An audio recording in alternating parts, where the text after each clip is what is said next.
Hey guys, welcome to the study with Mayank. मैं हूं आपका मयंक और आज ला रहा हूं मैं आपके लिए NCERT पॉलिटी क्लास 10th के MCQ। आज इसी क्रम में आपका यहां पर अध्याय 7वां है। यहां पर हम लोकतंत्र के परिणाम इस चैप्टर से संबंधित प्रश्नों को देखेंगे। तो चलिए स्टार्ट करते हैं आज का वीडियो। देखते हैं हमें क्या क्या डिस्कस करना है यहाँ पर। देखिए, आज का पहला प्रश्न है आपका, लोकतंत्र शासन की अन्य व्यवस्थाओं से बेहतर है। लोकतंत्र की निम्नलिखित विशेषताओं में से कौन सी सही नहीं है? पहला है, यह नागरिकों में समानता को बढ़ावा देता है, व्यक्ति की गरिमा को बढ़ाता है, इससे फैसलों में देरी आती है। अगला है, टकरावों को टालने संभालने का तरीका देता है, इसमें गलतियों को सुधारने की गुंजाइश होती है। तो देखिए, सबसे बड़ी बात आपने ये जानते होंगे कि लोकतंत्र में समानता बहुत इंपॉर्टेंट है। तो हमारे देश में अभी आपको पता होना चाहिए, हमने अपने जो मौलिक अधिकार हैं, मौलिक अधिकार में 14 से लेकर 18 तक वो जो भी अधिकार रखे गए हैं समानता के तहत रखे गए हैं। तो कहीं ना कहीं इससे हम क्या कर रहे हैं, इससे हम अपने नागरिकों के मध्य समानता बढ़ाने का प्रयास कर रहे हैं। तो यहाँ पहला वाला कथन बिल्कुल सही है। इसके अलावा व्यक्ति की गरिमा को बढ़ाता है। गरिमा का मतलब आप जानते होंगे, किसी को सम्मान योग्य समझना, यानी किसी व्यक्ति को सम्मान योग्य समझना और उसे सम्मान देना। तो ये वास्तव में लोकतंत्र में क्या है, लोकतंत्र भेदभाव को मिटाने के लिए कहीं ना कहीं यहाँ पर एक हथियार उपलब्ध करवाता है। हथियार से मतलब क्या है कि कानूनी रूप से प्रावधान भी उपलब्ध करवाता है। आपने देखा होगा कि हमारे देश में अनटचेबिलिटी जैसी रिवाज नहीं है, प्रथाएं नहीं है, उनको मिटाने के लिए हमने जो है अपने संविधान में प्रावधान रखे हैं। यानी आपको अनुच्छेद 17 के तहत आपको ये साफ साफ कहा गया है, अगर कोई व्यक्ति किसी के साथ छुआछूत का व्यवहार कर रहा है तो उसके ऊपर कानूनी कार्रवाई होगी, कड़ी से कड़ी कार्रवाई होगी।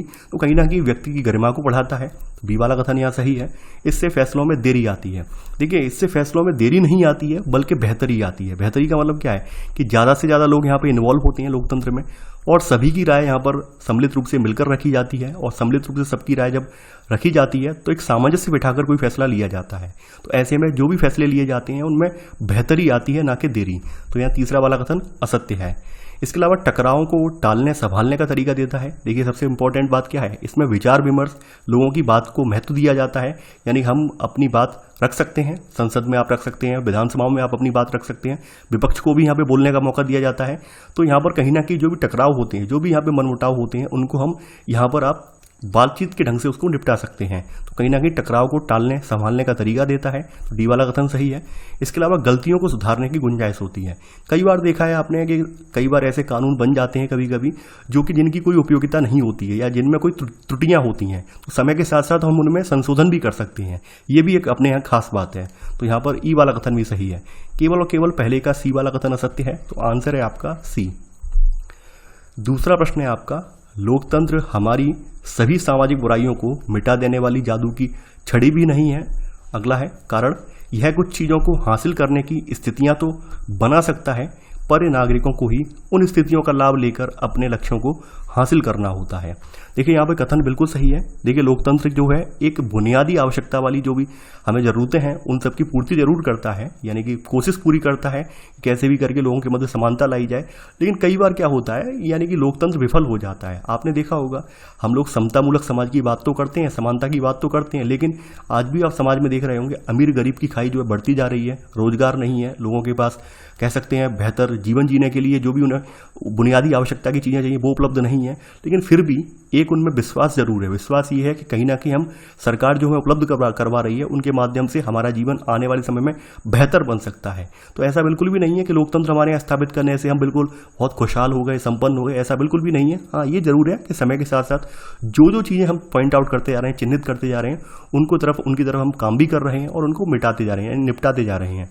तो यहाँ पर पहला वाला कथन बिल्कुल सही है कि लोकतंत्र हमारी सभी सामाजिक बुराइयों को मिटा देने वाली जादू की छड़ी भी नहीं है। कारण बताया गया है, यह कुछ चीज़ों को हासिल करने की स्थितियां तो बना सकता है, लेकिन नागरिकों को उन स्थितियों का लाभ लेकर अपने लक्ष्यों को हासिल करना होता है। जैसे आपने देखा होगा, रिजर्वेशन का प्रावधान रखा गया, या फिर जो गरीब तबके के हाशिए वाले जो वर्ग के बच्चे हैं उनके लिए फ्री एजुकेशन, जो शिक्षावृत्ति यानी जो छात्रवृत्ति वगैरह है, इन सब का प्रावधान रखा गया।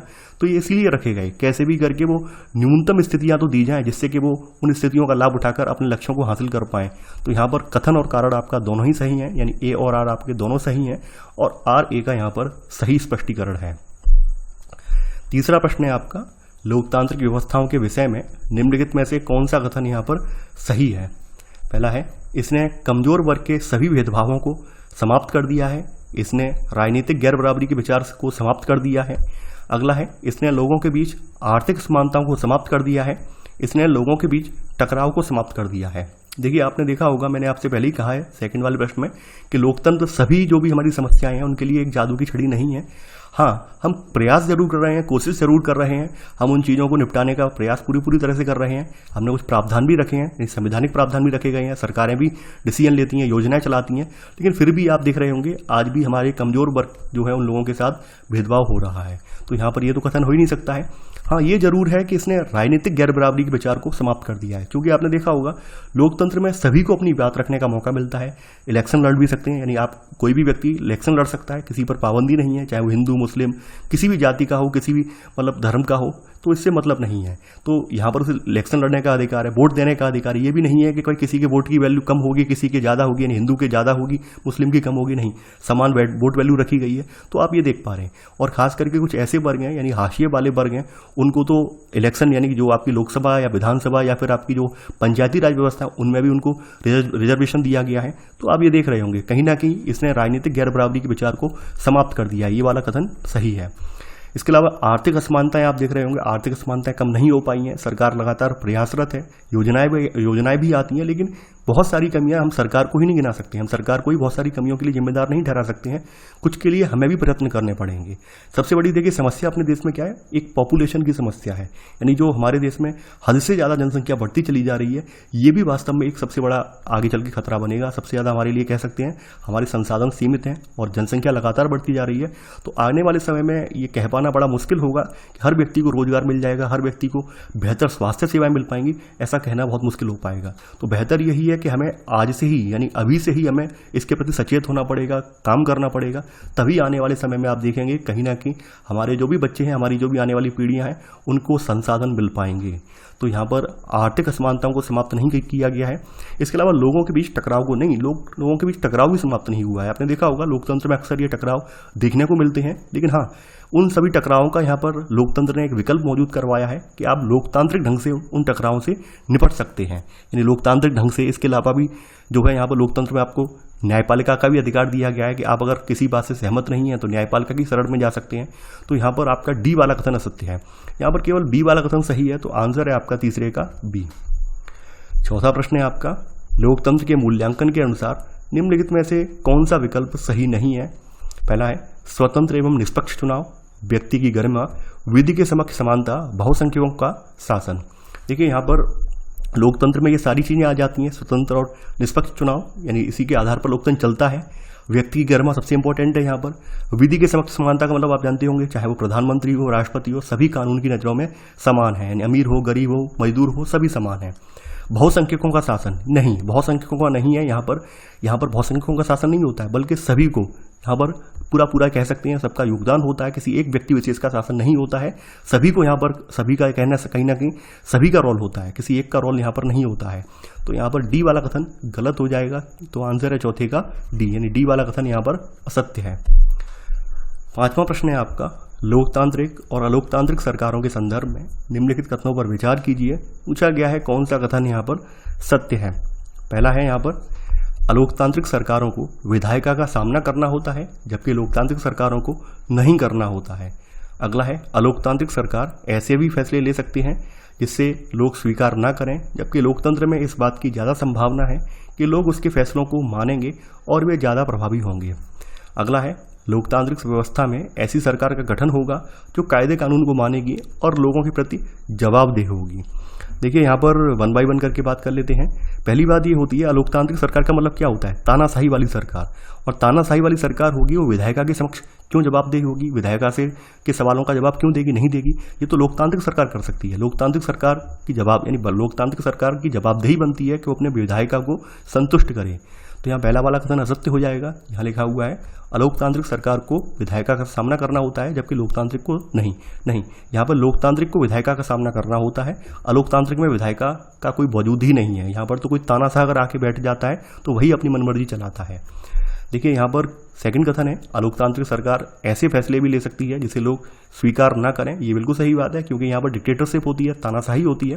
जबकि लोकतंत्र में इस बात की ज़्यादा संभावना होती है कि जो भी सरकार ने फैसला लिया है वो किसी एक की सहमति से नहीं है बल्कि सर्वसम्मति से है, यानी सबकी सहमति है इसमें, सभी लोग राजी बाजी हुए हैं, यानी जो भी आपने अपने प्रतिनिधि चुनकर भेजे हैं संसद में उन सभी की सहमति से फैसला लिया गया है। इसलिए यहाँ पर ये ज़्यादा यहाँ पे संभावना होती है कि लोग इनके फैसले को मानेंगे और ये ज़्यादा प्रभावी होंगे। तो सेकंड वाला कथन यहाँ पर सही है। इसके अलावा यहाँ पर लोकतांत्रिक व्यवस्था में यहाँ पर सबसे इंपॉर्टेंट बात क्या है, यहाँ पर जो भी सरकार के गठन का तरीका है वो संवैधानिक रूप से कहीं ना कहीं उसका डिफाइन होता है कि भाई किस तरह से सरकार बनेगी, सरकार में कौन कौन लोग आएंगे, कैसे वोटिंग की प्रक्रिया होगी, पूरा डिफाइन होता है। यानी कायदे कानून भी बताए जाते हैं कि सरकार कैसे चलेगी, किस तरह से सरकार अपनी मनमर्जी से बिल्कुल नहीं चलेगी, जो भी संविधान में प्रदत्त नियम है उनका पालन करते हुए सरकार चलेगी और लोगों के प्रति जवाबदेह होगी। तो यहाँ तीसरा वाला कथन यहाँ बिल्कुल सही है। यहाँ पर आपका दूसरा और तीसरा कथन सही है, आंसर है आपका बी, केवल 2 और 3।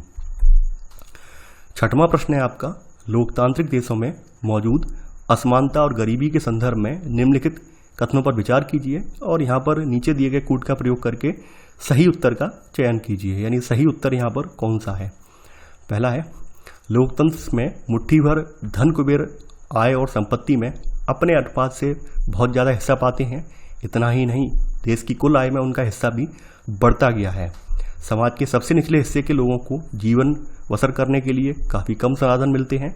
कई बार उन्हें भोजन, कपड़ा, मकान, शिक्षा और इलाज जैसी बुनियादी ज़रूरतें पूरी करने में मुश्किल आती है। देखिए यहाँ पर हमें ये देखने को ज़रूर मिला है यहाँ पर कि कहीं ना कहीं लोकतंत्र में ये असमानता और गरीबी इनमें कमी नहीं आ पाई है, यानी ये लगातार बढ़े हैं। चंद मुट्ठी भर लोग हैं, यानी अगर अपने भारत में ही देखें तो 1% लोग ऐसे हैं जिनके हाथ में अपने देश के लगभग 50% से ज़्यादा पैसा है, संसाधन है। और वहीं हमारे पास ऐसी भी जनता है जिसके हाथ में 2 वक्त की रोटी के भी कह सकते हैं, रोटी की भी पूर्ति नहीं हो पा रही है। तो ये हमारे देश में सबसे बड़ा दुर्भाग्य है और लोकतंत्र इससे अभी भी निपट नहीं पाया है। तो यहाँ पर बताया पहला वाला कथन बिल्कुल सही है कि लोकतंत्र में जो मुट्ठी भर धन कुबेर आय और संपत्ति में अपने अनुपात से ज़्यादा हिस्सा पाते हैं और इनका इतना ही नहीं है, देश की कुल आय में भी इनका हिस्सा बढ़ता गया है। वहीं हमारे समाज में कुछ ऐसे लोग भी हैं जिनको जीवन बसर करने के लिए बहुत संघर्ष करना पड़ता है, भोजन भी मुश्किल से मिलता है, कपड़ा, मकान, शिक्षा, ये सब बुनियादी आवश्यकता की जो चीज़ें होती हैं ये भी इन्हें उपलब्ध नहीं हो पाती हैं। तो यहाँ दोनों ही कथन आपके सही हैं। तो आंसर है आपका सी, 1 और 2 दोनों। हालांकि ऐसा नहीं है कि जो लोकतंत्र है, लोकतंत्र की सरकारें प्रयास नहीं कर रही, प्रयास कर रही हैं, लेकिन फिर भी कुछ समस्याएं हैं, इसकी वजह से ये पूरी तरह से खत्म नहीं हो पा रहे हैं। और इनमें सबसे बड़ी समस्या जो है आपकी पॉपुलेशन का, जो आप देख रहे हैं लगातार जो ग्राफ बढ़ता चला जा रहा है, हमारी जनसंख्या लगातार वृद्धि होती चली जा रही है। इसकी वजह से जो भी योजनाएं लाई जा रही हैं, जो भी उपाय किए जा रहे हैं, वो कहीं ना कहीं कम साबित रह गए हैं, यानी वो पूर्ति नहीं कर पा रहे हैं, वो उपाय संतुष्ट नहीं कर पा रहे हैं क्योंकि जनसंख्या लगातार बेतहाशा बढ़ती जा रही है। सबसे बड़ा रीजन यहाँ पर इसके पीछे यही है। तो हमें जनसंख्या को भी कंट्रोल करना है। तो छठवें का आंसर है यहाँ पर सी, यानी 1 और 2 दोनों। 7वां प्रश्न है आपका, लोकतंत्र में बहुमत के शासन के संदर्भ में निम्नलिखित कथनों पर विचार कीजिए। यहाँ पर नीचे दिए गए कूट का प्रयोग करके गलत उत्तर का चयन करना है कि गलत कौन सा है। पहला है यहाँ पर, लोकतंत्र का सीधे सीधे अर्थ बहुमत की राय से शासन करना नहीं है, बहुमत को सदा ही अल्पमत का ध्यान रखना होता है। अगला है, लोकतंत्र में बहुमत के शासन का अर्थ धर्म, नस्ल अथवा भाषाई आधार के बहुसंख्यक समूह का शासन होता है। देखिए यहाँ पर बात करें तो लोकतंत्र का जो सीधे सीधे अर्थ क्या है, बहुमत की राय से शासन करना।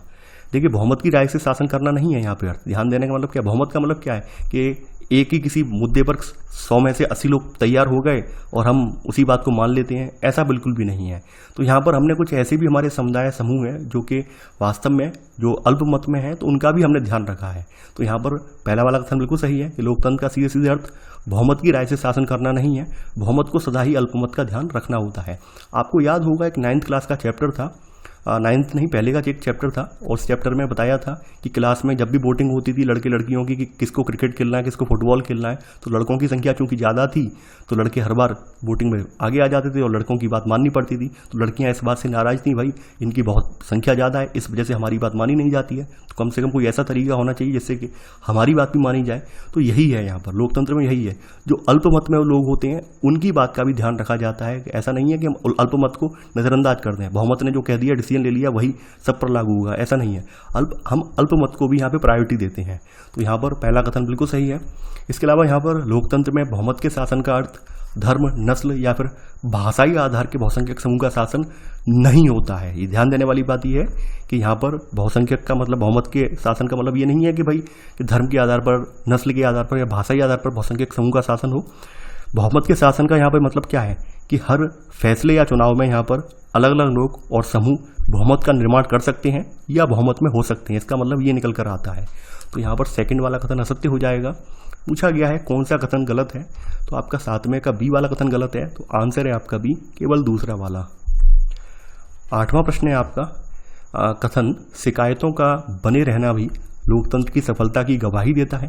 कारण क्या है? इससे पता चलता है कि लोग सचेत हो गए हैं और वे एक सत्ता में बैठे लोगों के कामकाज का आलोचनात्मक मूल्यांकन करने लगे हैं। देखिए, ये बिल्कुल सही बात है कि लोकतंत्र में कभी भी लोकतंत्र की खासियत यही है कि इसकी जांच परख और परीक्षा कभी खत्म नहीं होती है। यानी कि एक मांग पूरी हो गई, तत्काल दूसरी मांग आ जाती है, दूसरी पूरी हो जाएगी, तीसरी आ जाएगी। ऐसा नहीं है कि लोकतंत्र बिल्कुल खत्म, यानी एक बार में हमने सारी समस्याएं खत्म कर दी, नहीं।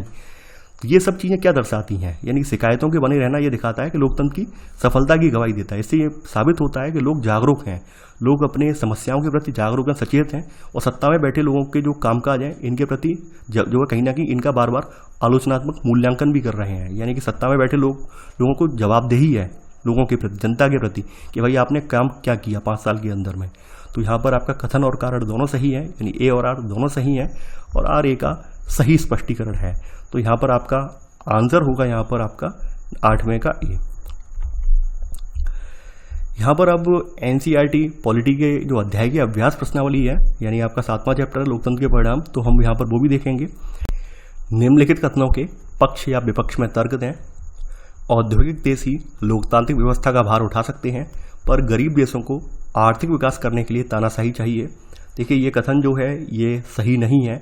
गरीब देश जो है आर्थिक विकास तानाशाही शासन में नहीं कर सकते हैं, क्योंकि तानाशाही शासन में ना तो स्वतंत्रता होगी, ना समानता होगी, ना ही राजनीतिक या आर्थिक अधिकार मिलेंगे।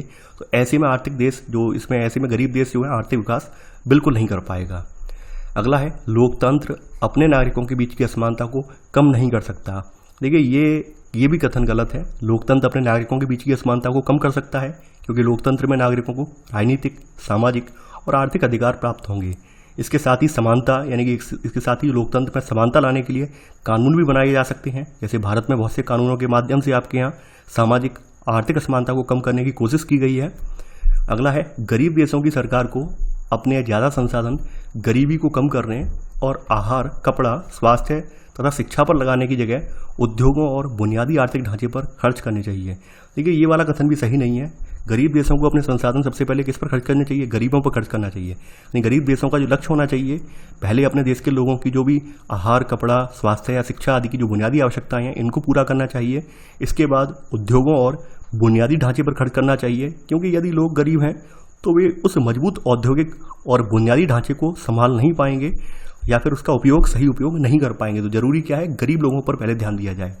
अगला है नागरिकों के बीच आर्थिक समानता अमीर और गरीब दोनों तरह के लोकतांत्रिक देशों में है। देखिए, यहाँ पर ये वाला कथन आपका सही नहीं है, ऐसा पूरी बात तरह से सही नहीं है। आर्थिक समानता अमीर और गरीब किसी देश में पूरी तरह से नहीं है। यानी आर्थिक समानता किसी भी देश में पूरी तरह से, हम अगर किसी विकसित देश का भी एग्जाम्पल ले लें तो वहाँ पर भी ये नहीं है कि सभी लोग एक जैसे हैं, नहीं, वहाँ पर भी हमें असमानता देखने को मिलेगी। आर्थिक रूप से समानता नहीं मिलेगी, वहाँ पर भी कुछ लोग बेघर हैं, हालांकि संख्या उनकी वहाँ पर कम है, हमारे यहाँ ज़्यादा है। तो ऐसा बिल्कुल भी नहीं है। यहाँ पर अगर हम देखें, आर्थिक समानता अमीर और गरीब किसी देश में पूरी तरह से नहीं है। दोनों प्रकार के देशों में जो है देश की जो कुल आय है ये कुछ लोगों के हाथ में है। अमीर और गरीब के बीच एक खाई देखने को हमें मिलती है। फ़र्क यहाँ पर इतना है कि गरीब देशों में गरीबों की संख्या यहाँ पर हमें ज़्यादा देखने को मिलती है और अमीर देशों में संख्या कुछ कम होती है, बस यही अंतर है। लोकतंत्र में सभी को एक ही वोट का अधिकार है। इसका मतलब है कि लोकतंत्र में किसी तरह का प्रभुत्व और टकराव नहीं होता है। देखिए, यहाँ पर ध्यान देने वाली बात यह है कि इसका मतलब ये नहीं है कि किसी तरह का प्रभुत्व और टकराव नहीं होता है, सभी लोग एक ही वोट देते हैं। किंतु जो लोग आर्थिक रूप से समर्थ हैं वे राजनीति में भी प्रभुत्व रखते हैं। समाज के विभिन्न वर्गों के बीच इस तरह की जो क्रियाकलाप होते हैं वो टकराव का कारण बनते हैं। ये ध्यान देने वाली बात यह है। तो यहाँ पर आपने इसके पक्ष या विपक्ष में तर्क सुन लिए। अगला है नीचे दिए गए ब्यौरों में लोकतंत्र की चुनौतियों की पहचान करें। ये स्थितियाँ किस तरह नागरिकों के गरिमापूर्ण, सुरक्षित और शांतिपूर्ण जीवन के लिए चुनौती पेश करती हैं। लोकतंत्र को मजबूत बनाने के लिए नीतिगत संस्थागत उपाय भी सुझाए हैं। यहाँ पर आपको नीतिगत संस्थागत उपाय भी यहाँ पे सुझाने हैं। कौन कौन से यहाँ पर उपाय आप सुझाएंगे ये आपको बताने हैं। पहला है, उच्च न्यायालय के निर्देश के बाद ओडिशा में दलितों और गैर दलितों के प्रवेश के लिए अलग अलग दरवाज़ा रखने वाले एक मंदिर को एक ही दरवाजे से सबको प्रवेश की अनुमति देनी पड़ी। अगला है, भारत के विभिन्न राज्यों में बड़ी संख्या में किसान आत्महत्या कर रहे हैं। जम्मू कश्मीर के गंडवारा में मुठभेड़ बताकर जम्मू कश्मीर पुलिस द्वारा 3 नागरिकों की हत्या करने के आरोप को देखते हुए इस घटना के जांच के आदेश दिए गए। ठीक है, वन बाई वन करके उठा के देखते हैं। पहली घटना अगर आप देखेंगे, पहली घटना में जातिवाद की चुनौती लोकतंत्र के समक्ष है। इसके कारण क्या है, समाज में रहने वाले कुछ लोगों को अपमान सहना पड़ता है। जिन जातियों को नीचा या अछूत या दलित कहा जाता है, उन्हें जीवन की मूलभूत सुविधाओं से दूर रखा जाता है, जो कि पूरी तरह से लोकतंत्र के खिलाफ है। ऐसे में लोकतंत्र को मजबूत करने के लिए क्या है, कानून बनाकर उन्हें कठोरता से लागू करके जातिवाद की समस्या से निपटना होगा। तो ये इसी बात का एग्जाम्पल है। यहाँ पर भारत के विभिन्न राज्यों में बड़ी संख्या में किसान आत्महत्या कर रहे हैं। यानी यहाँ पर आत्महत्या करने का कारण क्या है, यहाँ पर आत्महत्या करने का कारण है पॉवर्टी यानी गरीबी। यानी कि लगातार ये किसान क्या है, जो भी फसल बोते हैं कर्ज लेकर बोते हैं, और चूंकि सूखा वगैरह पड़ने की वजह से या फिर कोई कह सकते हैं प्राकृतिक आपदा आने की वजह से फसल नष्ट हो जाती है, तो उन्हें उनकी फसल नष्ट होने की वजह से उनके ऊपर जो भी कर्ज है उसका भार लगातार बढ़ता जाता है और ये लोग ऋणग्रस्तता के चलते आत्महत्या कर लेते हैं। तो ये हमें देखने को मिलता है।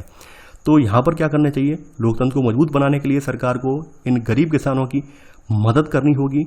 उन्हें ऋण देने के लिए गांव में सरकारी बैंकों की स्थापना करनी होगी और कृषि के लिए आवश्यक चीज़ों की कम कीमत पर इन्हें उपलब्ध करानी होगी। जब तक गरीबी रहेगी तब तक लोकतंत्र मजबूत नहीं हो सकता है, क्योंकि एक गरीब व्यक्ति केवल 2 समय की रोटी के जुगाड़ में लगा रहेगा और ऐसे में वो देश के लिए कुछ नहीं कर पाएगा। इसलिए क्या है, हमें गरीबी भी मिटानी होगी। ये हमारा लोकतंत्र का लक्ष्य रखना होगा हमें। जम्मू कश्मीर की तीसरी घटना आपके सामने बताई गई है। तो ये भ्रष्टाचार को दर्शाता है। भ्रष्टाचार या आपसी रंजिश, इसका एक मामला लगता है। यानी तीसरी घटना में क्या है, सरकारी विभागों में जो भ्रष्टाचार फैला हुआ है, ये भी लोकतंत्र के सामने एक चुनौती है। तो लोकतांत्रिक देश में आप देखेंगे कि जो सरकार या संस्था के विभिन्न स्तर हैं, वहाँ पर भ्रष्टाचार का बोलबाला है, जिससे सत्ता में आए व्यक्ति अपनी सत्ता का प्रयोग अपने निजी हित के लिए करने लगते हैं। इससे नागरिकों का जीवन, संपत्ति, ये सब संकट में पड़ जाते हैं। ये सरकारी जो अधिकारी हैं, जिनका काम नागरिकों की सेवा करना होता है, यही लोग जो हैं नागरिकों के शत्रु बन जाते हैं। तो ऐसे में लोकतांत्रिक शासन की कहीं ना कहीं व्यवस्था पूरी तरह से चरमरा जाती है या फिर इसकी नींव हिल जाती है। तो यहाँ पर हमें सबसे जरूरी क्या है कि लोकतंत्र को मजबूत बनाने के लिए हमें हर स्तर पर जो करप्शन मौजूद है इसको मिटाना होगा। इसके लिए कड़े से कड़े कानून बनाने होंगे, सख्ती से उन्हें लागू करना होगा। तभी हम यहाँ पर कहीं ना कहीं सरकारी पदों में निष्पक्षता के साथ लोगों से काम करवा पाएंगे। तो यहाँ पर तीनों जो भी घटनाएं हैं, 3 घटनाएं, तीनों का मैंने यहाँ पर व्याख्या दी है आपको। आई होप आप संतुष्ट हो गए होंगे। अगला है यहाँ पर लोकतांत्रिक व्यवस्था के राजनीतिक और सामाजिक असमानताओं के बारे में किए गए अध्ययन बताते हैं। यानी कि यहाँ पर आप देखेंगे कि इनके बारे में जो अध्ययन बताते हैं वो क्या क्या बताते हैं, वो बताएंगे यहाँ पर। पहला है लोकतंत्र और विकास साथ ही चलते हैं। ये पहला वाला कथन बिल्कुल सही है। देखिए, लोकतंत्र और विकास दोनों साथ साथ चलते हैं और दोनों का, लोकतंत्र का भी विकास होता है और विकास के जो भी क्रियाकलाप हैं वो भी आगे बढ़ते रहते हैं। लोकतांत्रिक व्यवस्थाओं में असमानताएं बनी रहती हैं। देखिए, यहाँ पर बात की जाए तो लोकतांत्रिक व्यवस्थाओं में असमानताएं क्यों बनी रहती हैं, क्योंकि लोग जागरूक होते रहते हैं तो कहीं ना कहीं समस्याएं निकलकर आती रहती हैं। तो लोकतंत्र का मतलब ये बिल्कुल नहीं है कि सारी समस्याएं हम निपटा ही देंगे। तानाशाही में असमानता नहीं होती, ये गलत है। तानाशाही में तो पूरी पूरी असमानता है, क्योंकि तानाशाही में किसी लोगों की बात सुनने का मौका ही नहीं होता है। तानाशाहियाँ लोकतंत्र से बेहतर साबित हुई हैं, ये गलत है। तानाशाहियाँ कभी भी लोकतंत्र से बेहतर साबित नहीं हो सकती हैं। लोकतंत्र में कम से कम लोगों की बात तो सुनी जाती है, मानी जाती है, चाहे वो बेशक लेट लतीफ़ी उसकी बात मानी जाए, लेकिन लोगों की बात सुनी तो जरूर जाती है। सबसे इंपॉर्टेंट बात ये है। तानाशाही में तो लोगों की बात सुनने का मौका ही नहीं होता है, लोगों को कहने का ही मौका नहीं होता है। तो यहाँ पर आप इसका भी मतलब समझ गए होंगे अर्थ। तो ये था हमारा आज का वीडियो। आई होप आपको ये वीडियो पसंद आया होगा। आप लोग इस वीडियो को लाइक शेयर करना बिल्कुल ना भूलें। तो चलिए, आज के लिए बस इतना ही। Thanks for watching. जय हिंद।